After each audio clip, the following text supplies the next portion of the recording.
Okay. Again, good morning, everyone. And I want to ask if there are any questions about anything we have discussed in the past or about anything else that has come to your mind. Are there any questions?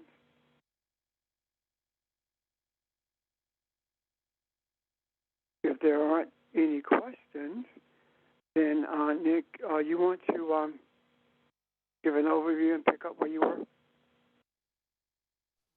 Sure. Okay.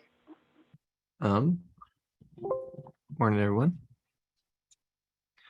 So, if I remember correctly, part of what I left off with last week was a beginning discussion on the relationship between the fire, as we've been speaking about it, in terms of the spiritual energy source that it is, how it relates to the staff and the serpent that we sort of find in various places in the Bible, and how those are all descriptions of the process of drawing that fire inward and upward through the energy centers of the spirit. And the spirit has its corresponding sort of physiological aspects of the body, which everything in the body is, just like everything physical is a manifestation of spirit. But then I believe I wanted to relate it to, or I did relate it to the Eastern systems, where we talked about the chakras and how those are mentioned in the Bible. And that all of that is part of the process of enlightenment, and it is a description of the physiological aspect of that process of spiritual growth and enlightenment as well, because there are physiological changes that occur in your body that correspond to your own spiritual development. We talked about the anointing with oil being related to a sort of release of a particular substance within the brain from the pineal, and how all these things are in various ways described in the Bible. And I think I was going to continue with the concept of the kundalini fire serpent from Eastern spiritual traditions, but that is also mentioned or also indicated in the Bible, and sort of what that looks like, what that means in terms of our experience, and how we can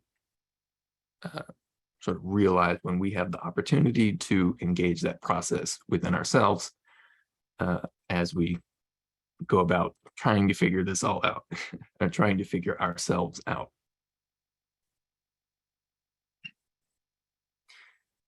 So I believe that was I remember everything we went over, an overview of what we did, but any questions related to what we did or what I just mentioned, if that sort of triggered a memory in anyone? Yeah, good morning, Nick. This is George in Philly. I just wanted to share in terms of just what you just mentioned in reference to the spiritual meaning of the number 7, because I think it corresponds in terms of what you're saying. But it says the number 7 is a number that opens up the realm of divine vibration. And it talks about the spiritual attributes of number 7 is the enlightenment power of chakra energies and the rainbow spectrum frequencies and the realm of intuitive feelings. Apologies. And then it says the number 7 is charged with spiritual energies of serendipity. It says when aligned to the number 7, your intuitive feelings are strong and will guide you to the choice that best works for you at this time. It says invite signs and synchronicities to show up on your behalf. And it says 7 always guides us to divine vibrations of our best self. And I know that when you were speaking about, just the chakras a little bit, the solar plex actually talks about to honor self. And so I just wanted to, relate, the significance of the meaning of number 7, because I think it deals with all of the spiritual and physiology aspects of what you're talking about now. So I just wanted to share, that information. Thank you. I'm done. Thank you, sir. Yes, absolutely. There are 7 chakras, and the number 7 is quite significant for that reason. It is a sort of particular level of attainment as it relates to the relationship between spirit and matter.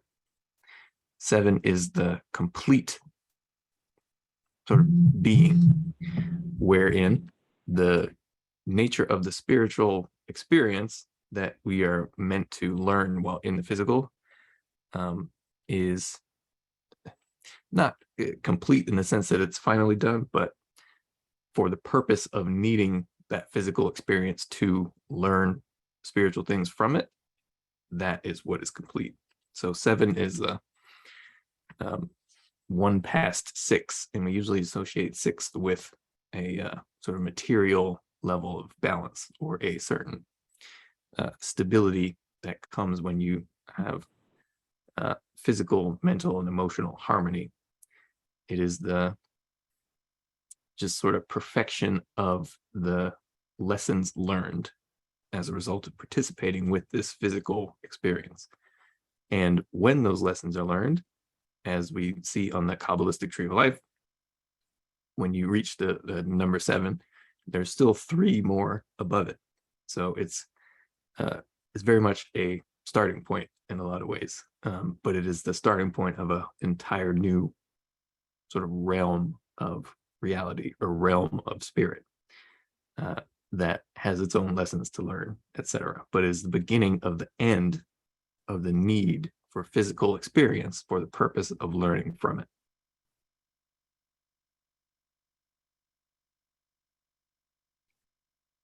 So whenever you see these kinds of numbers, like the number 3, 3 days, Jesus was in the tomb before he rose, the number 7, in the various places that you see it, these are all resonating with a particular energy, because number is a sort of key to a particular geometric resonance. So when you look at the chakras, even the depictions of the chakras, they have shapes. Those are all ways of describing a particular form of resonance within the self. So as there are different chakras connected to different points of the physical body, and therefore different sort of points of energy influx for the spirit, they all have a particular resonance to them. And as you move up the chakras, it's a bit like a tuning fork that sort of resonates differently at each point, and then overall together makes a particular sound, spiritually speaking.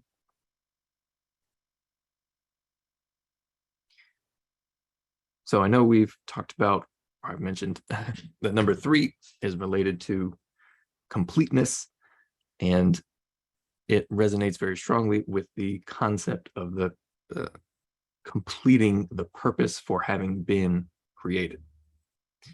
And 7 is another sort of aspect of that resonance, in that it is as I mentioned, the completion of the need for the lesson that is being learned here in the physical. And there are many dimensions to the way these numbers sort of represent various aspects of our spiritual development, sense of self, and anything that we could encounter within the reality itself.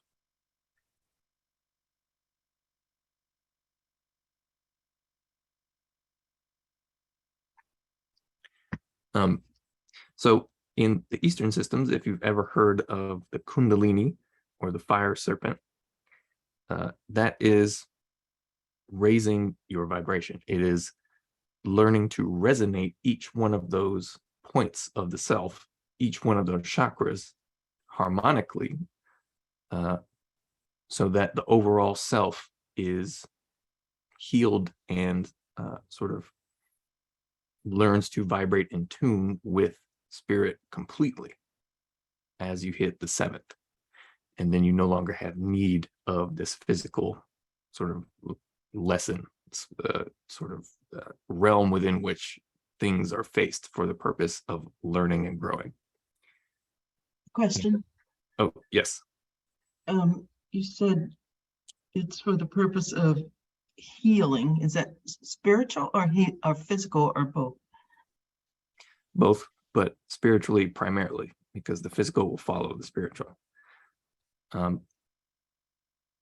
Whenever a chakra is, well, all of our chakras are activated, and wherever those are mentioned in various ways in the Bible, it's talking about these energy centers. I mentioned particularly in the book of Revelation, where it talks about 7 churches, 7 lamps, etc.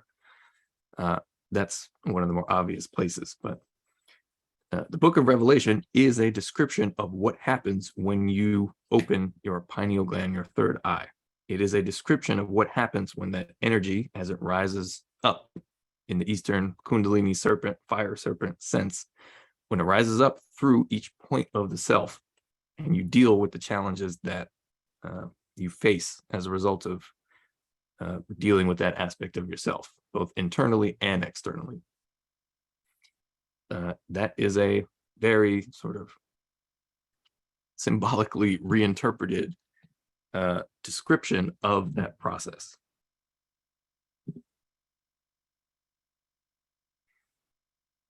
So the chakras are, as I said, represented by physical aspects of the body. They are centers of energy influx or energy generation of the spirit, and they are always active. Otherwise, we wouldn't be able to live. But it's like a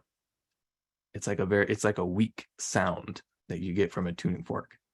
So there's sound is always coming from that tuning fork, but the sound can be improved. It can grow louder, it can grow more clear, it can grow more harmonic, that kind of thing.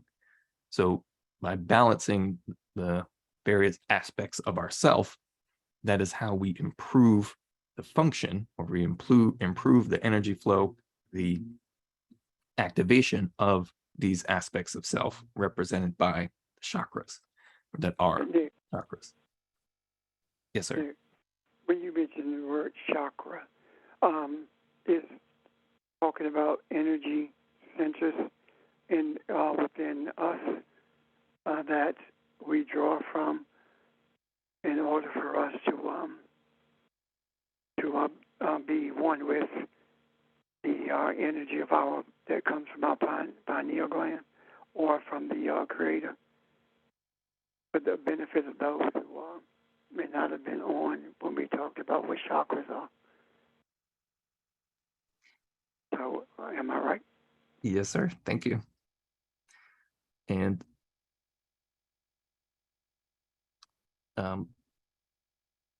so I wanted to give the example of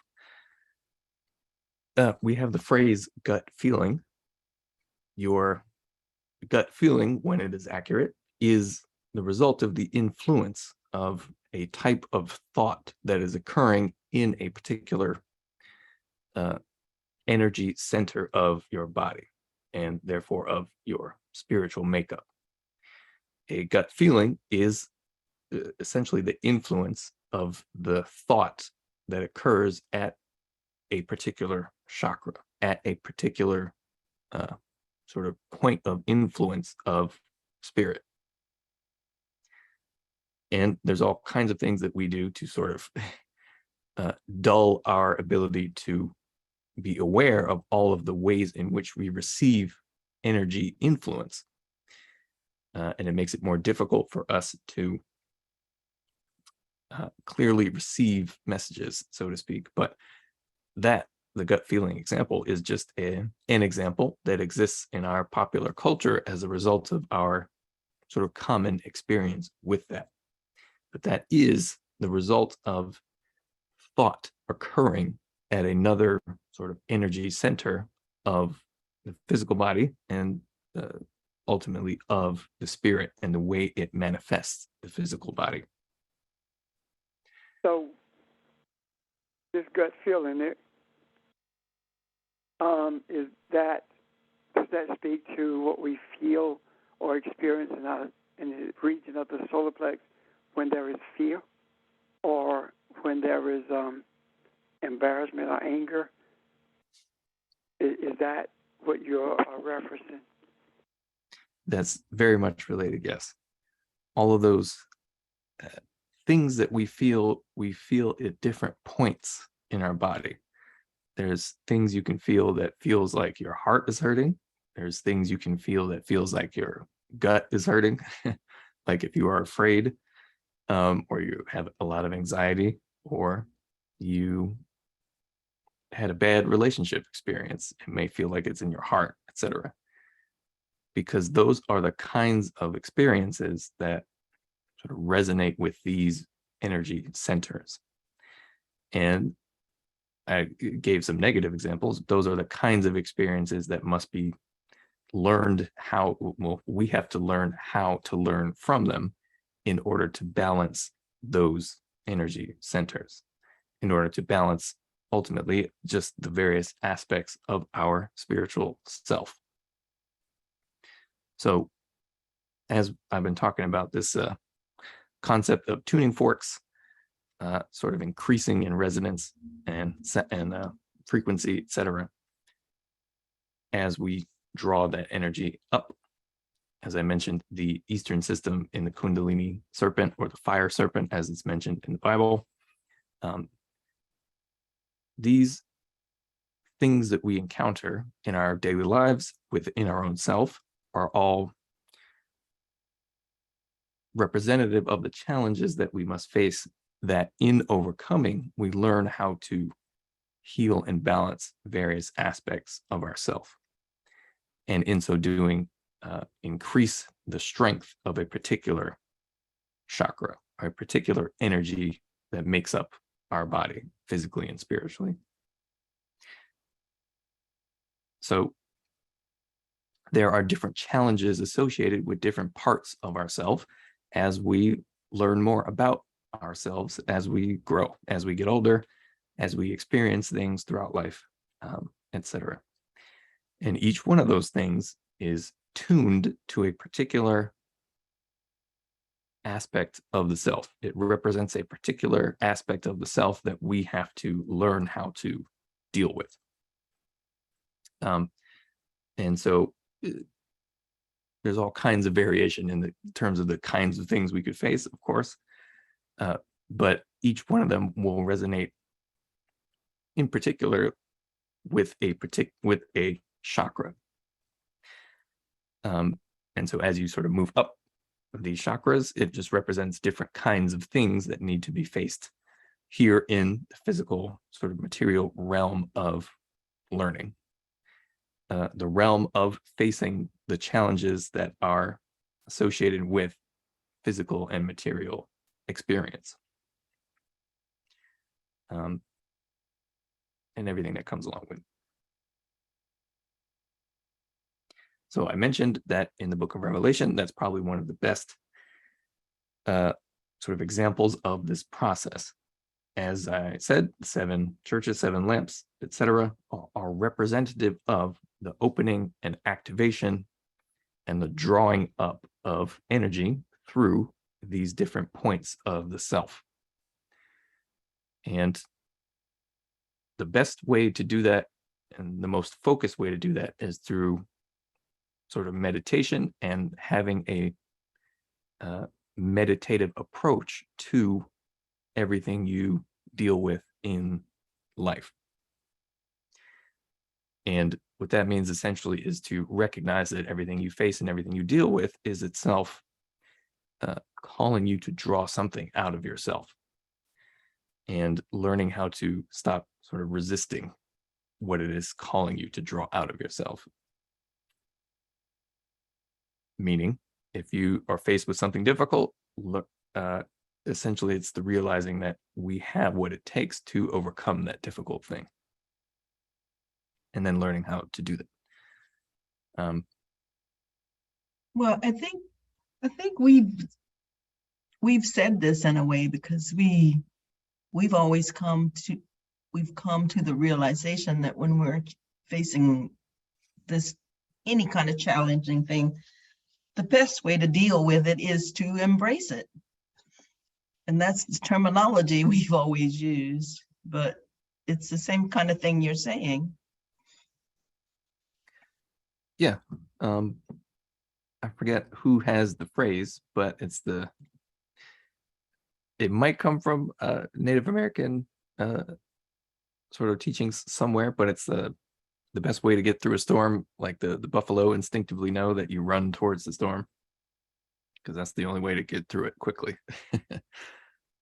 So obviously use your better judgment. Some storms you don't need to run towards, but the point is ultimately to engage the process of spiritual development and the process of enlightenment and the process of sort of healing and balancing our sense of self is to deal with the things that frighten and challenge us on an internal level.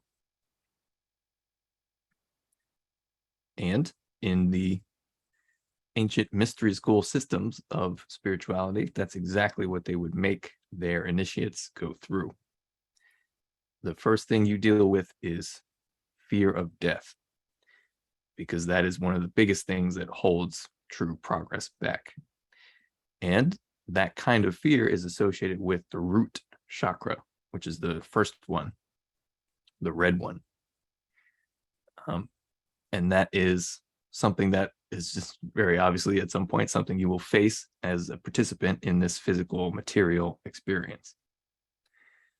That one has to do with the connectedness to the sort of quote unquote base nature of existence, and learning how to bring balance and harmony to it, learning how to deal with the things that arise because of it. Go ahead. Yes, sir. When you talk about the initiates going through the fear of death, could that also does that speak to the going through the fear of physical death, or getting through the fear of spiritual excommunication from the religious groups or the groups that we are a part of, or is it both? Good question. I think that would be both, because the core sort of similarity is the fear itself, the fear of being forcibly separated from something that you are so familiar with, and the pain, either physical or emotional, that comes with that.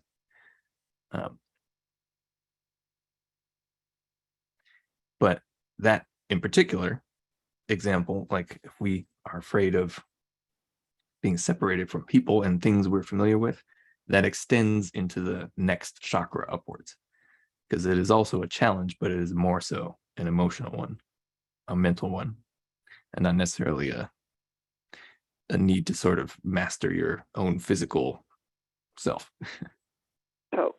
So if you start there with the lower chakra, the energy source at the lower point, and that fear of death or separation from something you're familiar with, you said that it passes into the next center of energy. Does that mean that that's the place where you are, the expectation is for you to conquer it or to rise above it? Yes. Is that's strength, I guess, is what I'm asking. I believe so, because each of those, in those examples, they're similar, but they represent slightly different things that cause the fear. There are slightly different challenges that you will encounter, and therefore they sort of resonate more strongly, resonate in tune with those two chakras respectively. But they present challenge in order for that challenge to be overcome, so that we can learn from and increase the harmony and balance and strength of those two energy centers in these two examples, the physical death and the essentially emotional death. And all of that is in the context of learning to embrace reality itself and the spiritual nature of reality, and learning to let go of what is familiar to us, what is comforting, but does not necessarily come from that inner knowledge that there is something more to this that we must investigate. And so similarly, so every aspect of the self that each chakra represents, there are a variety of challenges associated with our spiritual growth that we will encounter, that if we are able to meet those challenges and essentially just learn more about ourselves in the overcoming of those challenges, we can resonate and grow the strength of the activation, shall we say, of each one of these chakras that are part of the self. So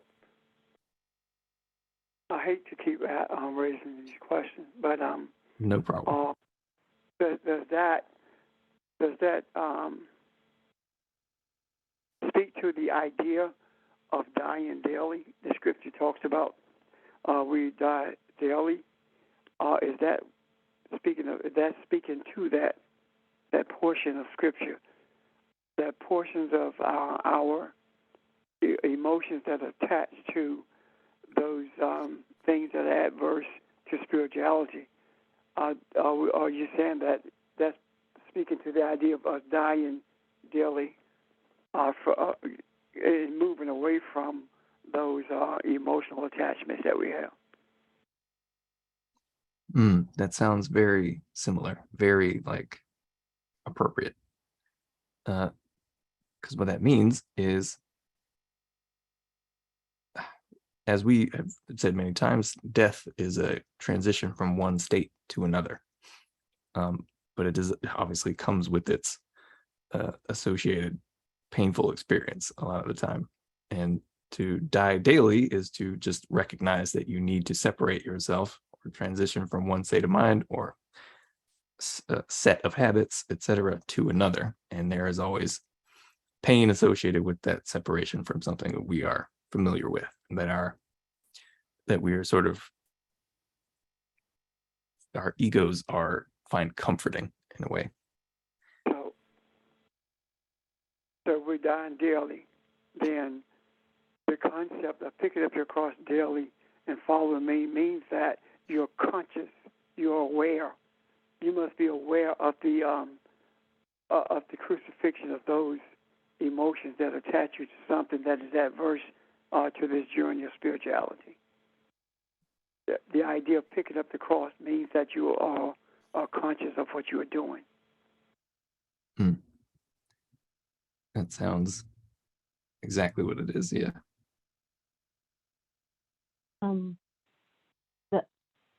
I think the thing that resonates with me so much with this, in terms of the root chakra, is that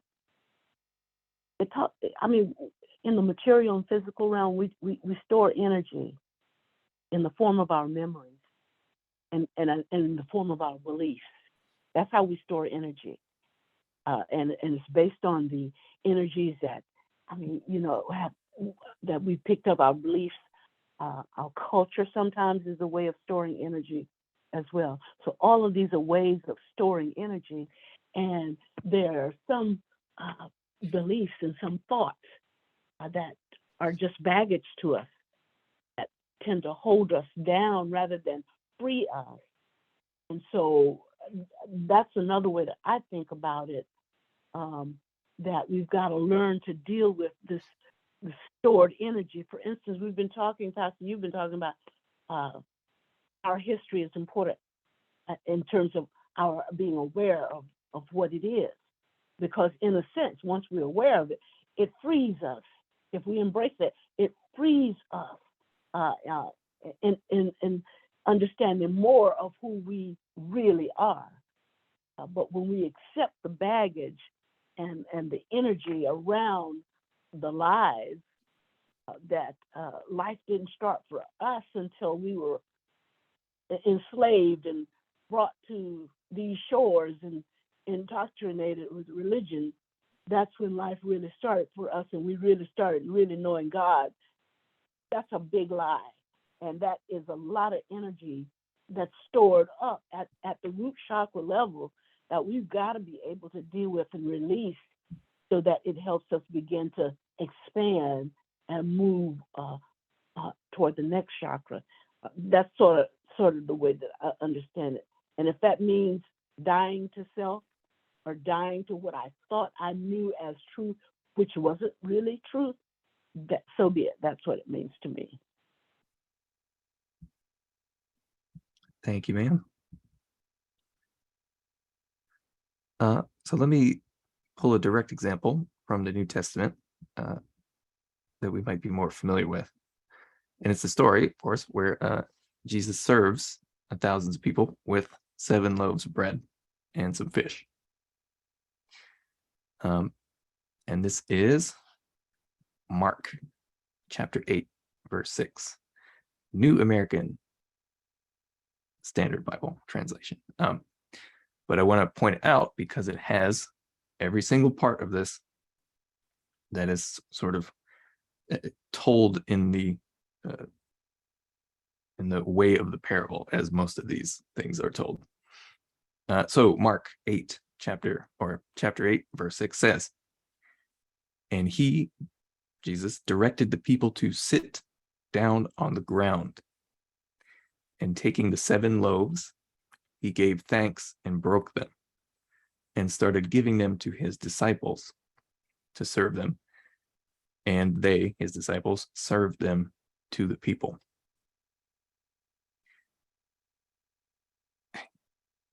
First part of it. And he directed people to sit down on the ground. Think about what that's the meditative position. And the first chakra is basically physically associated with your butt. It's the root when you sit in meditative position that is connected to the earth. So in this verse, we're seeing a description of the beginning of the process.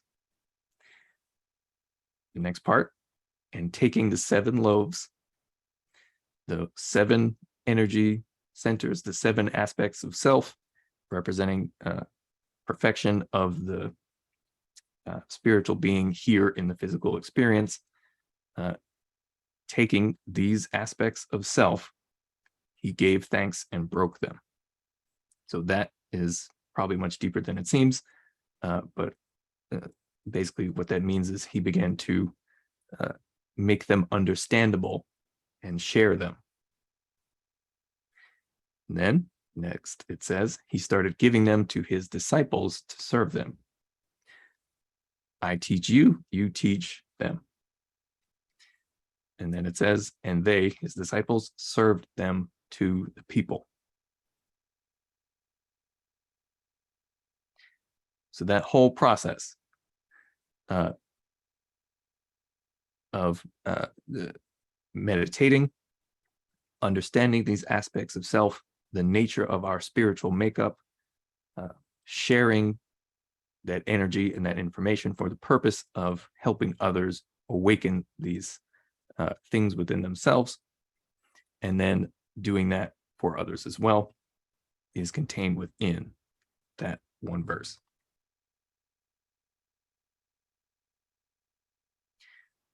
And of course, after that, Mark chapter 8, verse 8, they ate and were satisfied, everyone.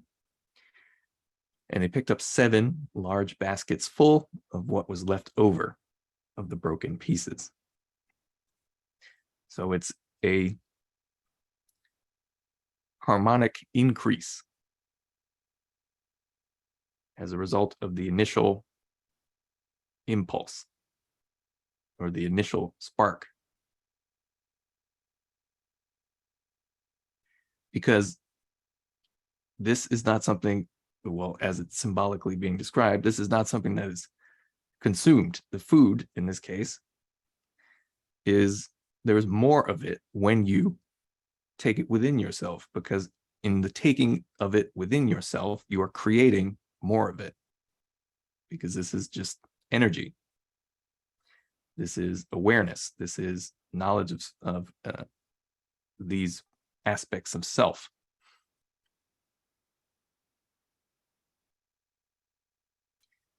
As it also says, I'll finish this and then I'll come back. As it also says, man does not live on bread alone. I'm sure we're familiar with that. And that is directly speaking to the spiritual nature of what sustains us. And in that particular example, it's just another example of the way in which bread is meant to represent this sustaining energy, this awareness, this thing that ultimately feeds you in a spiritual sense. Okay, thank you. So this relates to what we talk about when we talk about being in harmony and balance, and speaking truth to and aligning ourselves with the universe. This section here says that there's more energy that's created even after we have what we need, etc. And so that's why we can put things in the macro for other folk to access, if they will. Is that similar to what you're saying? Absolutely. There's always enough left over. And this is not just speaking about the sort of direct transmission from person to person, but also the available energy. Like there's so much that it can't even be used, almost, in a sense. But yeah, I think that's very much related. And the fish speaks to the opening of our eye, the pineal gland, the two fish. Yep. That's the, if we were looking at the Kabbalistic tree of life, that's probably the next two. So the first 7, you can sort of loosely, or we can relate to the 7 chakras, and then the next 2, wisdom and understanding on the Kabbalistic tree of life, is what I believe those fish are representative of. But physiologically, I'm sure there's more meaning there as well. Yes.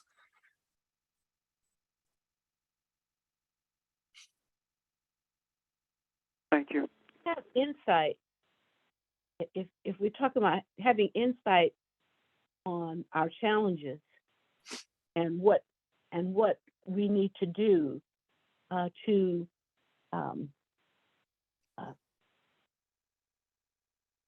for lack of a better word, to rise above those challenges, it speaks to me somewhat of the opening of the pineal gland too. Because how can I have insight unless I'm aware of what it is that I need to draw from, that I need to learn from particular situations.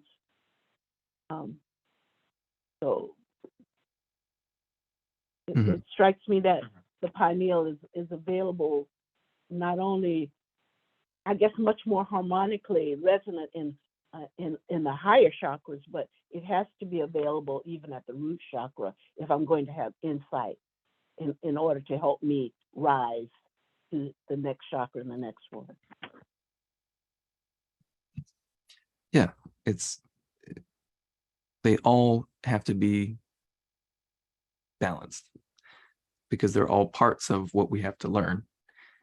So even the pineal, which is represented physiologically as the highest gland that is physically associated with the chakras, even it has its own, I guess you could say, certain challenges or certain things that have to be balanced about it, even in the process of it being opened. If you think about waking up in the morning, or, I don't know, stepping outside from a dark house into bright sunlight, it kind of hurts to open your eyes. Or if you're waking up in the morning, you don't want to keep your eyes open for much for the whole time at once because you're still trying to get used to being awake, that kind of thing. So the eye is in a process of being opened, and there are a series of, whatever the case may be, challenges that are associated with helping you to complete that process. But once you're awake, then you're awake. It's kind of like once you get out of bed, once you had your coffee, once you're outside in the sunlight, once you get used to it, you don't need to close your eyes like that anymore, or it doesn't hurt, that kind of, if you get my meaning. So Nick, are we saying that at the beginning of awareness, the eye begins to open, and there is an ebb and flow of what we are beginning to see? And what I mean by that is we desire the understanding of truth, and as we journey, in the beginning, we still have aspects of the religious teachings that are in us, and in the beginning we sort of vacillate or between the two, move back and forth between the two, and eventually we get to the place where we do that less and less, and as that decreases, our eye, what you see, becomes clearer than it was in the beginning, and it becomes more clearer as we embrace the truth of the light of the truth. Does that make sense? Yes, it does. Thank you.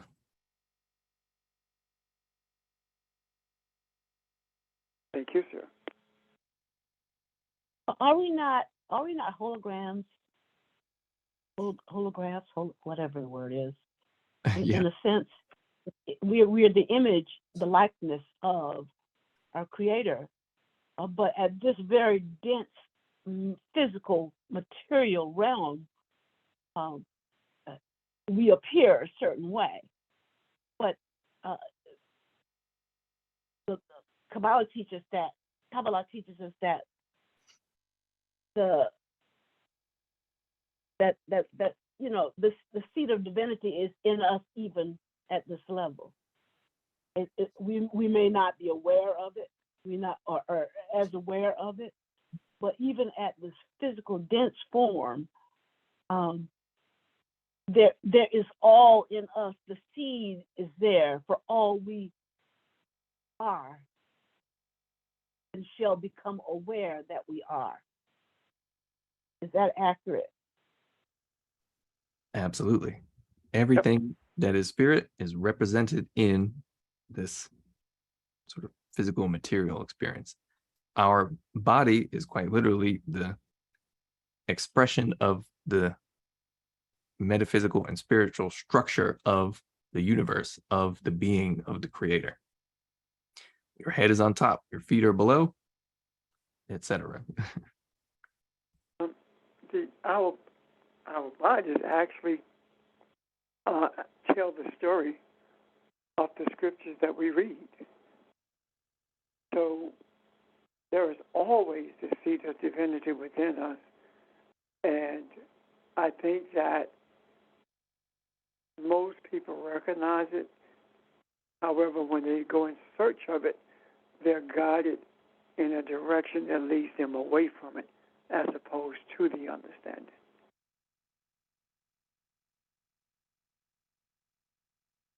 Yep.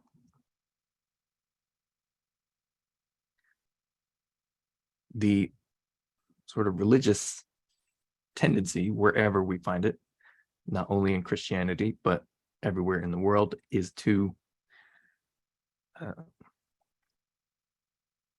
keep the self ensnared in the physical experience at the sort of base spiritual level of physical material experience, and more or less beholden to all of the emotional, mental challenges of the physical material experience. That is why, particularly in Christianity, there's such an emphasis on fear. I know every Christian likes to say, oh, it's about love. No, it's not. It's about not being sent to hell. And that is because that the nature of what that sort of religious tendency is associated with a low, quote unquote, spiritual state. It is a low vibration. And there's variation in the people and the places, etc. But overall, the nature of what that religiousness, in the way that I mean it, is one very closely associated with just this physical experience. And so because of the fear, and it's tied to the root chakra, that's what keeps us so ensnared in religion, so ensnared with the physical. It's like we're jailed here until we are able to understand that we are more than our fear. And that's why it's so important to embrace the emotions tied to whatever our root chakra, the root chakra, all of that stuff has to be, embraced, and we need to understand the lesson in it in order to rise above it or to free ourselves to start really the journey upward in terms of awareness of who we really are. But Absolutely. With this fear of it, and when you mention us being in jail, that's pretty much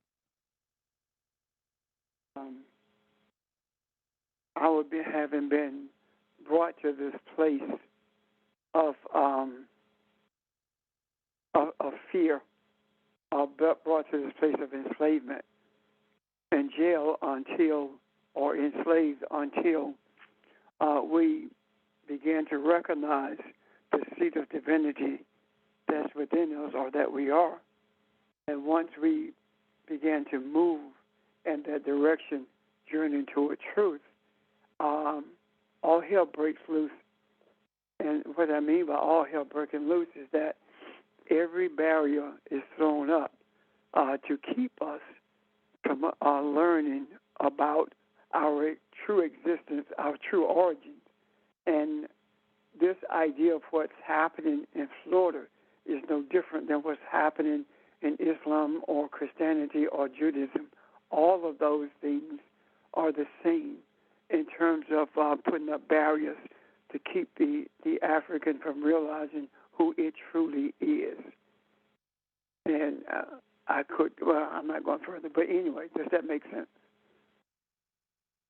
Mm-hmm. Yep.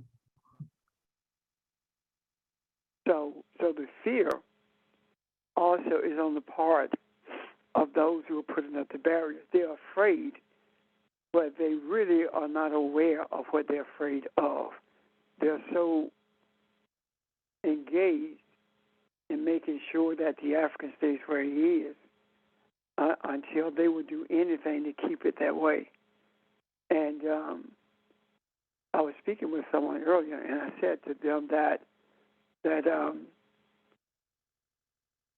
we are the only Africans in diaspora who everybody in the world was against, meaning that even the Africans did not want to deal with us until recently. None of the Africans in the diaspora wanted to deal with us. So we were the only group of people on this earth, or the only nation on this earth that was rejected by everyone. And that reminds me of the stone that was rejected became the cornerstone, became the power, the strength that held the building up, and told a story about the past. That makes sense. Yes, sir. Any questions about that? So what you're saying, you remember when Jesus said, I went to my own and my own reject me? Yeah.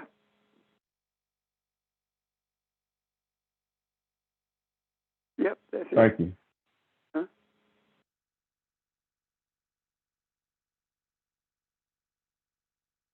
I'm done, Nick.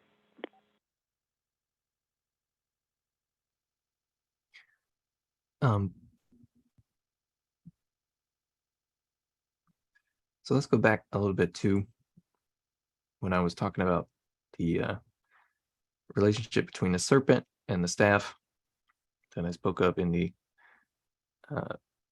Old Testament, and how that relates to this process of sort of activating these centers of self, and overall how it relates to the process of spiritual growth and the process of enlightenment. So I'm just jumping around a little bit, but in chapters or the book of Numbers, chapter 21, verse 6, I believe this directly relates to what we are talking about right now. The Lord sent fiery serpents among the people, and they bit the people, so that many people of Israel died. Now, there's probably more to this, but I do believe that death referred in that verse is related to the same kind of death we were talking about. It is the break from what you were familiar with and all the pain associated with that. And that break, the catalyst for it, the thing that is pushing that is actually the need to spiritually grow. It is the need to raise that energy up within the self. It is that process being started, even if you're sort of unaware of it.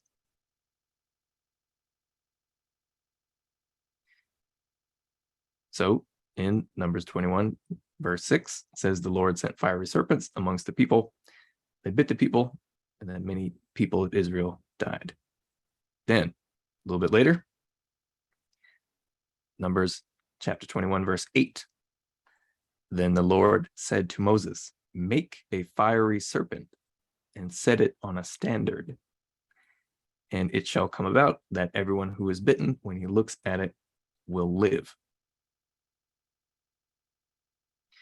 So you have the initial, the Lord, all caps, sending fiery serpents amongst the people, and the people died.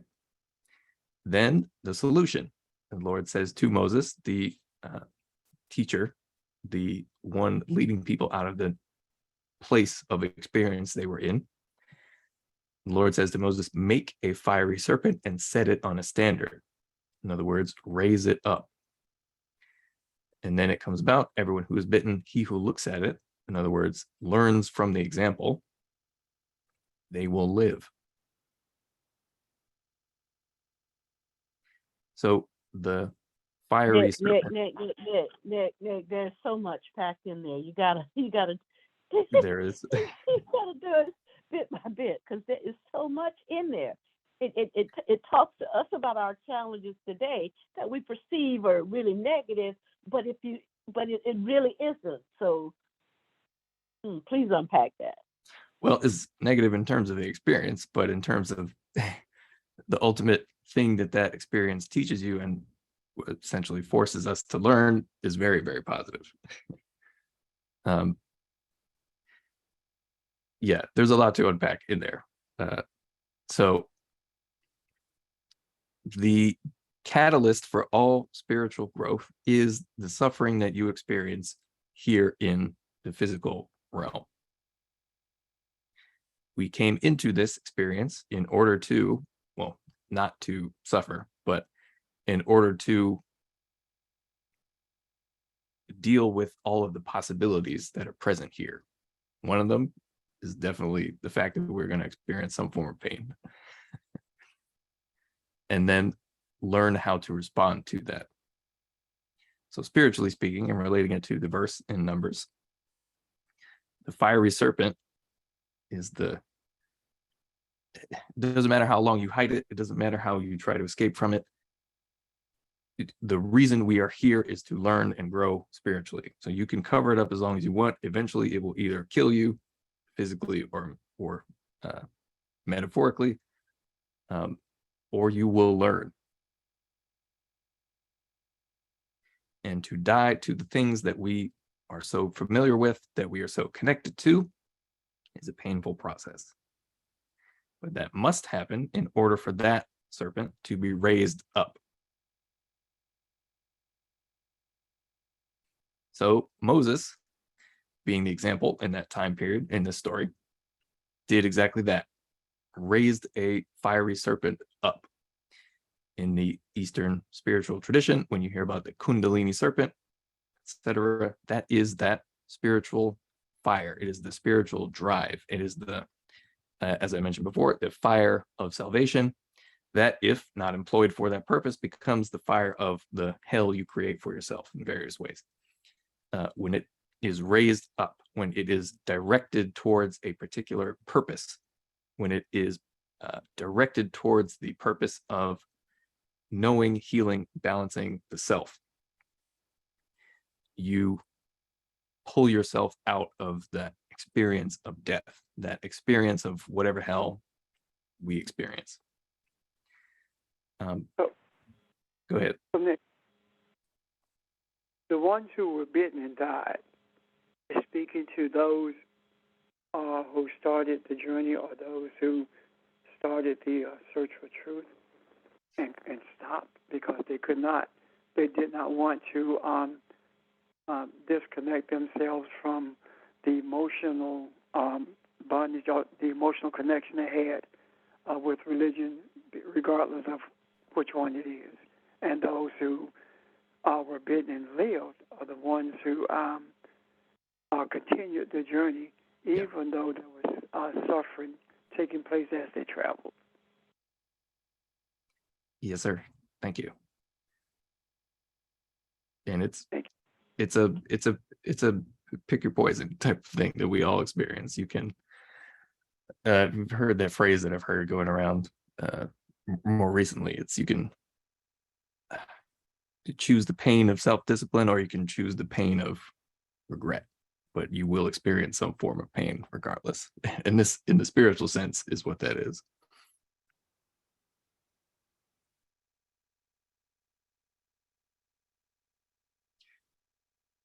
So with all the choices that we have, when we're dealing with challenges, we have so many choices. It's part of the purpose. Our purpose here is dealing with them head on, but understanding through our experiences, whether that's meditation or whatever, what is the quickest way to, in a sense, behead the fear and move on to the next thing that is a challenge. And each time we do that, the energy that is released is not only released for us, but when we say that things are more than enough, it's more than enough in that it's as you said before, the energy is so much more that there's more available for use by others who also have these same challenges, who are also beginning the journey, if you will, inward to know oneself, in a sense.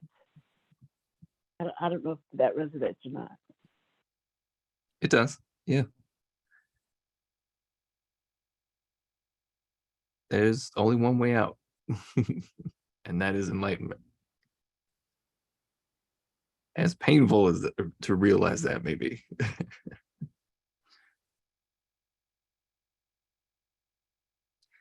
Now we have as long as we make an earnest effort, we have as many chances as we need, of course. If not all in this lifetime, then in others. Because as we mentioned before, the concept of reincarnation is a foundational spiritual concept, also mentioned in the Bible in a variety of ways, as we've spoken about. But the process of that,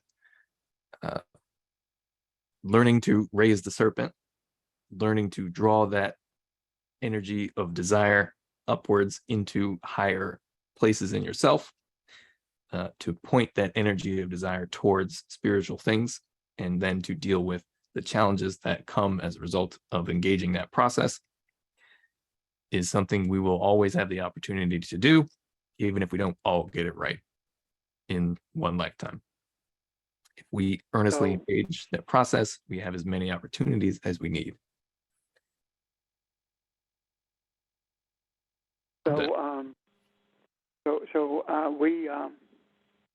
What you're saying in essence is that everyone at some point in their life realizes that what they are receiving that's called spiritual is not that. And rather than ask the questions at the risk of being embarrassed, they shut themselves down and pretend to embrace these antics of religion, as opposed to continuously raising the questions regardless of what they have to encounter as a result of raising the questions. And if they persist in that, it is then that the eye opens rather, and we become woke. And in becoming woke, that is when we began to question everything, and that is when the revelation begins. And that is when you said each one teach one, like the 7 baskets of bread and 2 fish. Just 7 loaves and 2 fish. Then that means that we are the disciples of righteousness, or the disciples of the realism of our Creator, and we teach others as we have been taught, or as we are being taught, and that brings us to where we are now. All of us are learning the metaphysical aspects of spirituality, and understanding that this physical world is a replica of what spirituality is. Does that make sense, Nick? Absolutely. And that, when you first get that feeling that, okay, there's more to this, and you exist within a religious setting, it is very difficult to face the kind of social pressure. And that's essentially what it is. Since truth is something you draw out of yourself, that comes from spirit, that you can pay attention to or not, truth is there already, which is exactly why you had the feeling in the first place. That something is a little bit off, there's something more, I need to ask questions, that kind of thing. But the social pressure is the thing that is so difficult to break from. That is, in a way, that is the mind control is a harsh way to describe it, but it is essentially that. It's just a form of social mental conditioning that we take within ourselves, that makes it that much more difficult to break away from an environment where you know is not providing for you spiritually in that way. I have a question. Go ahead. Yes, ma'am. So how does that relate to my people perish for the lack of knowledge? Do you remember where that is? But just off of what you described, it sounds exactly the same. You, instead of engaging the difficult process that is required in order to grow, that initial spark, that initial sense that there is more, you will die spiritually in this way if you do not pursue that knowledge. Yeah. Thank So you. that is why, I'm sorry. Hey, Barbara. So that is why we aren't concerned with physical numbers of people, like the church roll is concerned with how many are physical people are on the roll. From a spiritual perspective, when we are able to raise the fiery serpent within ourselves, and someone else catches sight of that, someone else begins to want to have that same journey internally in themselves, and that one that does that and does it in earnest, if we're able to touch one person to do that, then we're touching a whole different world of people. It's more than just one person. I think George talked about the number 7 meant opening up realms of vibration by touching, by showing one individual, or by helping one individual, and a lot of the help is what they see you do. That's the first thing. But by doing that individual touches so many other people and their worlds, if you know what I mean. And so 7 simply means the completion of it's like a nuclear reaction, and you got all the protons, but when that blast of energy is released, it's beyond what we even think about. And so it has nothing to do with the numbers in the church. It has to do with the each one teach one kind of thing that you talked about, so that spiritual energy is released and drawn upward, in a sense. And I apologize. I don't know how to. I can see it, but I can't really put it in words to the extent that I desire. But even one spiritually has a lot, is a lot different from a 10,000 physically in numbers. Oh yeah. And I think you said it well. It is quality, not quantity. And the reason the church has to increase the quantity is because there's no quality. How's that for something that you would say in a pulpit? I'd say it. Well, Man, the amount of catchy phrases I'll come up with, I don't have to practice. I can just do it. It'd be so easy. you're having too much fun now. Yeah, too much fun. What did the fish represent with the 7 loaves and 2 fishes? I am actually not sure, but I mentioned earlier that the 7 loaves is the 7 chakras, or the 7 lower sephirot on the tree of life. Then the 2 fish are probably the next 2 sephirot on the tree of life, kabbalistically. So wisdom and understanding was my initial thought. My initial thought to that, because fish never sleep, never close their eyes, was that this was the beginning of the opening of the third eye, the pineal gland. And it was 2 fish because it was this human seeking to become one with its creator. And that's what started the eye to open or to become clearer. And those 7 loaves of bread represents the energy sources that are available within us, and that those are the power sources. And the increase of energy, as Nick said earlier, are the 7 baskets that are for the fragments that were left over. Does that make sense, Ms. Audrey? Yeah, they both make sense. Doesn't it have something to do with Pisces as well? Because the symbol for Pisces is the fish, two fish, right? Yeah. And I believe, if I'm remembering correctly, that the 2,000 years ago or whatever, that was the age of Pisces.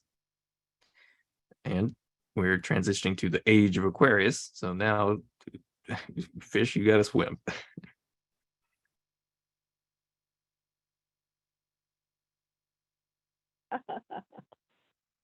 Yeah, ha ha.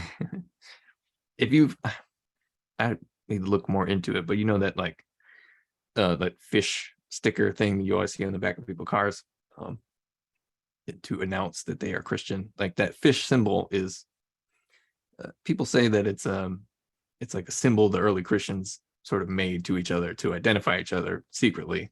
But I think it has to do more with the astrological, the age of the age of Pisces, just being that something that people were aware of back in that time, and that symbol having something to do with that.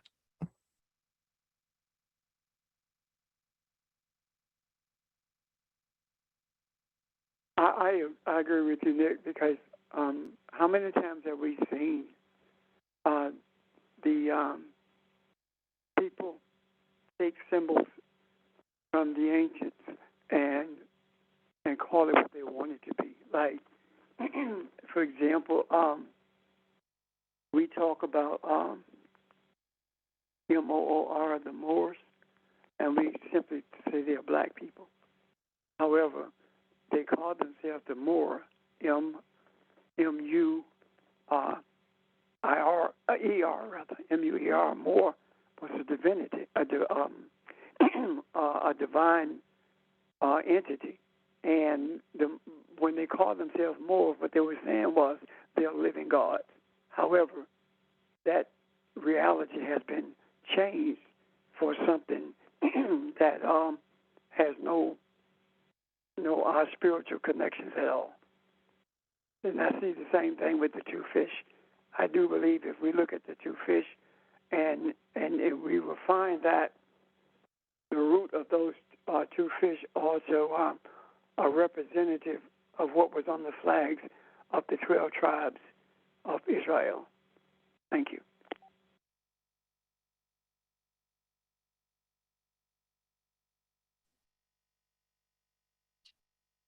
Any other questions or comments?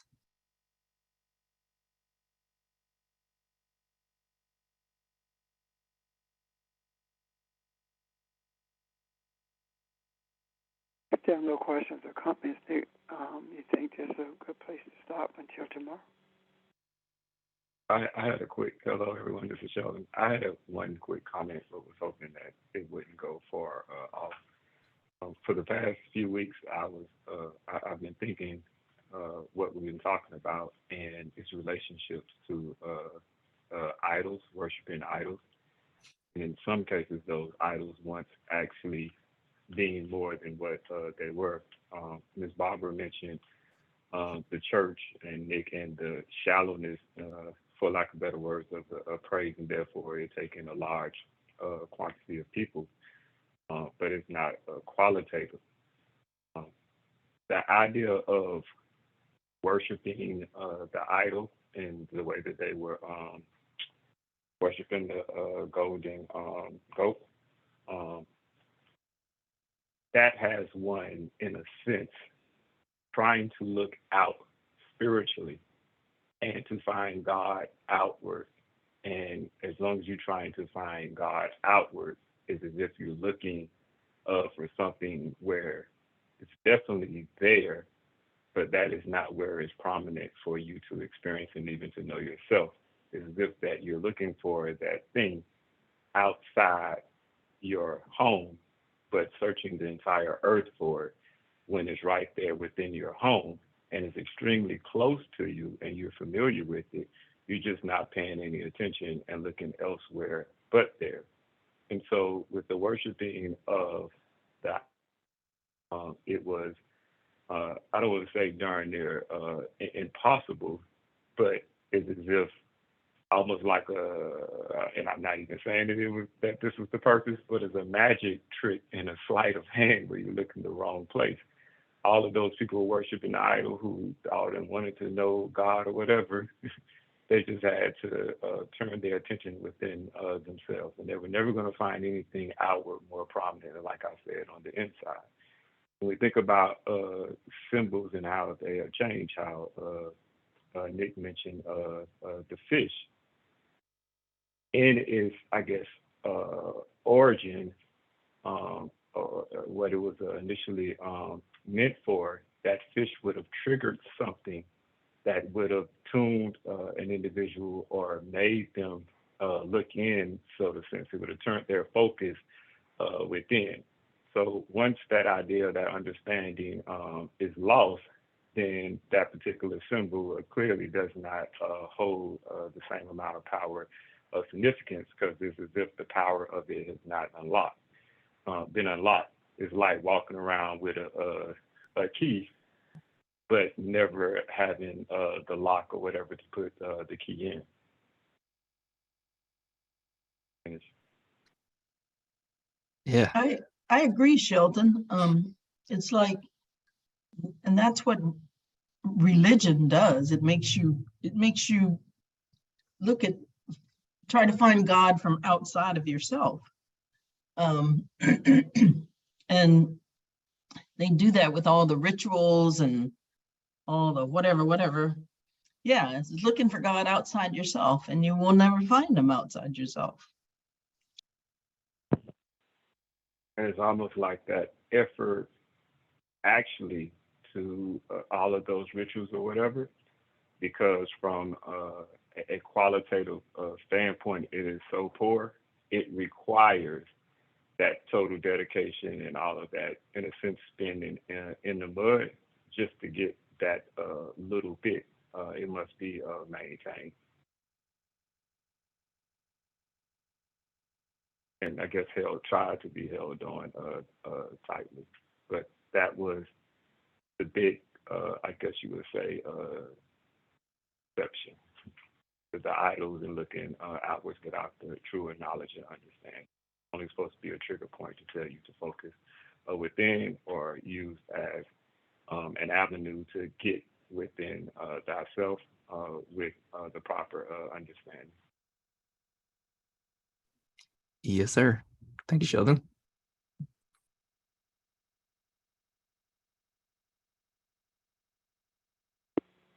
You know, to show how deeply we are ingrained with that. Think about it. We still reference our God with the pronoun he, as opposed to it, because and we understand that it is not a he or a she, is both, therefore it becomes an it. Now, that's not criticizing much as it is pointing out and being observant how deeply we have embraced that, and for sure.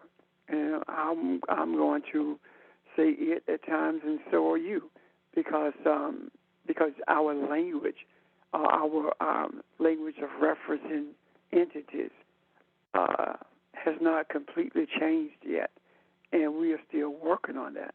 And until we get to that place where we are able to change our language in many ways, we will not be able to see things as they really are. And I'm not inferring by any means that until we start calling Elohim or it, that we won't see anything. That's not what I'm inferring at all. But I'm simply using it as an example of how deeply this is ingrained in us. Thank you.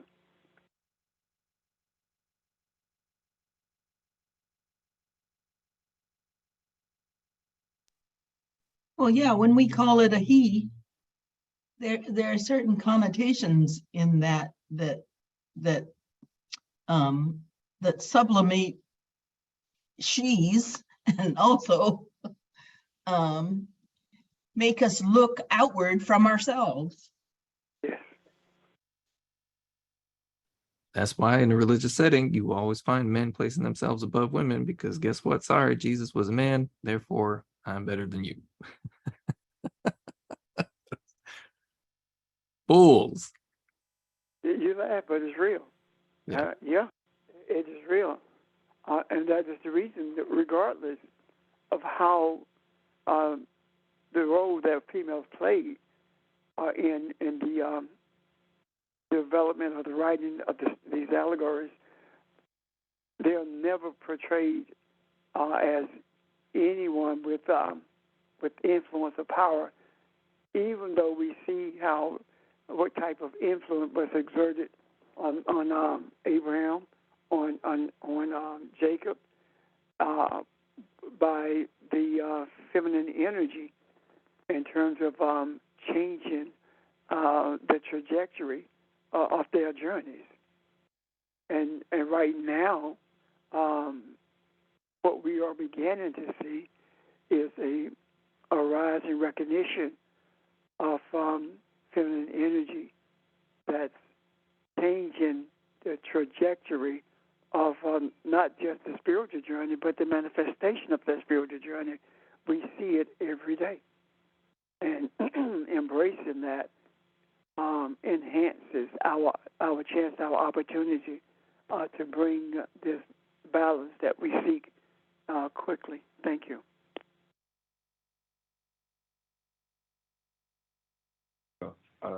I would like to put this on the record for anyone who is listening who needs it as it relates to God being referred to a he. And I know definitely that mostly maybe everyone listening in knows that, but I'm just record. The closest we ever will be to God, and what we're actually talking about is to experience God within. And if you hold on to the idea that God is a man and you are a woman, and therefore you cannot experience that or cannot experience it to a great deal, then you're cutting yourself off from some of that experience and that closeness. And when I say experience God within, it does not mean that you don't experience God in the quote unquote physical world. What it means is when you're experiencing God within, even those things that you are encountering or experiencing on the supposedly outside of yourself in the physical world, it's still the God within, because you're relating to it and see it as part of your self, and can see it in a sense as you being the origin of it in a sense, or that being the focal and beginning point, because you are experiencing God at that moment.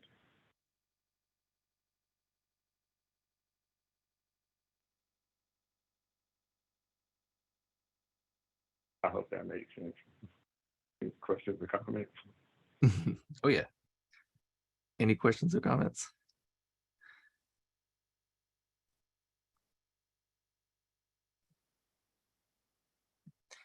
If there are none, I feel like we're at a good stopping place for today.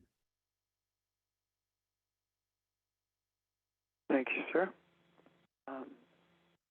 Tomorrow, pick up at 11 o'clock. And